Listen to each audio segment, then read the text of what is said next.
అప్పటికప్పుడు జిలేబీలు ఎలా చేసుకోవాలో చూపించేస్తాను. జ్యూసీగా సూపర్గా ఉంటాయి జిలేబీలు వచ్చేసి. ప్రాసెస్లోకి అయితే వెళ్ళిపోదాము. స్టవ్ వెలిగించి కడాయి పెట్టేసి 1 కప్ షుగర్, ముప్పావు కప్పు నీళ్ళు వేసుకొని షుగర్ అంతా కరిగిపోయిన తర్వాత కొద్దిగా కుంకుమ పువ్వు, ఎల్లో ఫుడ్ కలర్, కొద్దిగా ఇలాచి కూడా వేసేసుకొని బాగా కలుపుకోవాలి. చక్కెర పాకం థిక్ కన్సిస్టెన్సీ సరిపోతుంది. ఇప్పుడు స్టవ్ ఆపేసి లెమన్ జ్యూస్ పిండేసుకొని స్టవ్ అయితే ఆపేయాలి. ఒక బౌల్ తీసేసుకొని బౌల్లోకి 1 కప్పు మైదా పిండి, చిటికెడంత ఉప్పు, కొన్ని వాటర్ వేసుకొని బాగా కలుపుకోవాలి. ఈనో పౌడర్ వేసేసుకొని కొన్ని వాటర్ వేసేసుకొని 5 మినిట్స్ వరకు మంచిగా కలుపుకోవాలి. కన్సిస్టెన్సీ అయితే ఈ విధంగా ఉండాలి. సాస్ బాటిల్లో పిండి వేసేసుకున్న తర్వాత స్టవ్ వెలిగించి ఆయిల్ పెట్టేసి సిమ్లోనే ఆయిల్ పెట్టేసిన తర్వాత వీడియోలో చూపించిన విధంగా జిలేబీలు అయితే వేసేసుకోవాలి.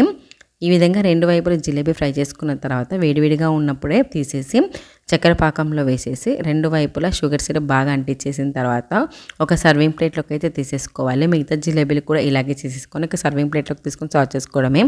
ఎంతో టేస్టీగా జ్యూసీగా ఉండే జిలేబీలు అయితే రెడీ అయిపోయాయండి. మీరు కూడా ట్రై చేసి ఎలా వచ్చే కామెంట్ చెప్పండి. వీడియో నచ్చితే లైక్ చేయండి.